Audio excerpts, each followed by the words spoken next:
عہد حاضر کا سب سے بڑا شرک عوامی حاکمیت کا تصور ہے.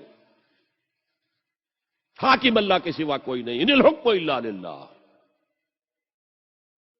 ظاہر بات ہے فرعون نے اگر دعویٰ کیا تھا میں تمہارا خدا ہوں، انا ربکم الاعلی، تو کیا اس کا مطلب یہ تھا کائنات میں نے پیدا کی ہے، تمہیں میں نے پیدا کیا؟ ذرا سوچئے. کیا وہ بزرگ موجود نہیں ہوں گے جنہوں نے اسے دیکھا ہو کہ آج اس کی ولادت ہوئی تھی، کل اس کی کوئی اور سیری بنی ہوئی تھی؟ یہ کیسے دعویٰ کیا تھا؟ میرا حکم چلے گا، میں نہیں جانتا. الیس لی ملک مصر کی حکومت میری ہے کہ نہیں؟ یہ دعویٰ تھا، یہ خدائی کا دعویٰ ہے.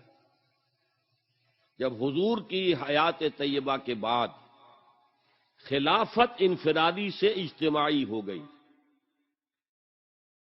جب تک نبوت جاری تھی نبی ہی خلیفہ ہوتا تھا اللہ کا، اس کی ہاٹ لائن اللہ کے ساتھ وحی کی لگی ہوئی ہے، ادھر سے حکم آتا ہے وہ امپلیمنٹ کرتا ہے، جہاں اس کا حکم نہیں ہے وہ اپنا بیسٹ ججمنٹ استعمال کر کے فیصلہ کرتا ہے.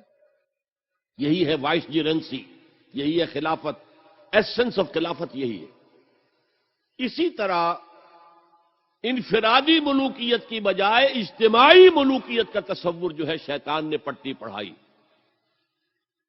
ابلیس کی مجلس شورا جو اقبال کی بڑی ہی یوں سمجھیے کہ اہم ترین نظموں میں سے ہے، امت مسلمہ کے نام پیغام پر مشتمل وہ نظم جو ہے، اور وہ ان کے آخری ایام کی ہے، اور وہ ان کی زندگی میں چھپی بھی نہیں تھی، ارمغان حجاز ان کے انتقال کے بعد چھپی.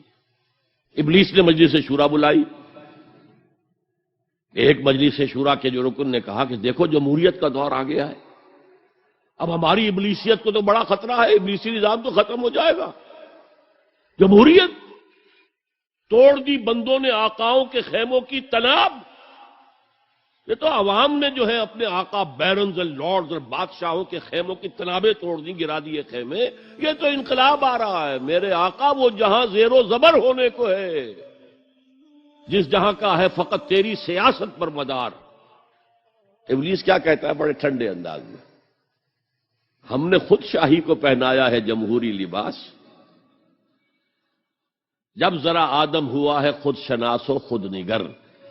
آج آدمی میں ایک سیلف امپورٹنس پیدا ہو چکی ہے. یہ بادشاہ کون ہوتے ہیں جو ہمارے سروں پر مسلط ہے، محلوں میں رہتے ہیں، عیش کرتے ہیں، جو خون پسینہ جو ہے وہ کسان کر رہا ہے. ابھی انڈسٹریل ریولوشن تو نہیں ہوا تھا، وہ ساری بات جو تھی وہ زرعی معیشت تھی.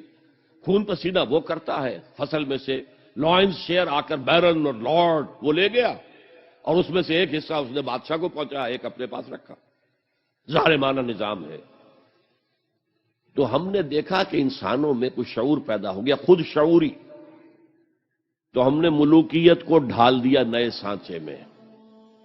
ہم نے خود شاہی کو پہنایا ہے جمہوری لباس.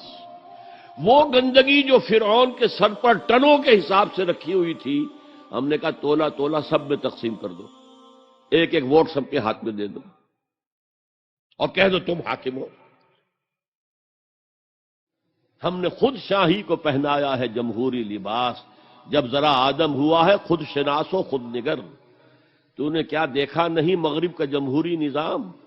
چہرہ روشن اندروں چنگیز سے تاریک تر. It is the dictatorship of the capitalist, جسے جمہوریت کا نام دیا جا رہا ہے. کھیل ہے، تماشا ہے. تو آج کی دنیا کا سب سے بڑا شرک اسے کوئی جانتا ہی نہیں. وہ شرک فی العقیدہ ان کو معلوم ہے، اور اس کے اوپر فتوے بھی وہ لگا دیں گے. کوئی قبر کے سامنے کھڑے ہو کر کوئی دعا کر رہا ہے، کسی کو رکوع کر لیا، کسی نے سجدہ کر لیا، تو خیر ٹھیک ہے، وہ تو ایک شرک جلی ہو رہا ہے، وہ تو معلوم ہے، اس کی نفی ہو رہی ہے. لیکن یہ وہ تھے شرک جو پہلے تھے. آج کا شرک بالکل اور ہے. آج کا شرک دو میں گنوا دیتا ہوں آپ کو. ایک ہے عوامی حاکمیت کا تصور، ایک ہے مادہ پرستی کا تصور. مادے پر سارا توکل اور اعتماد ہے. اللہ پر کہاں توکل رہا، کہاں اعتماد رہا. میٹیریلزم یہ ایک مذہب ہے، یہ ایک فلسفہ ہے. عوام کی حاکمیت بدترین شرک.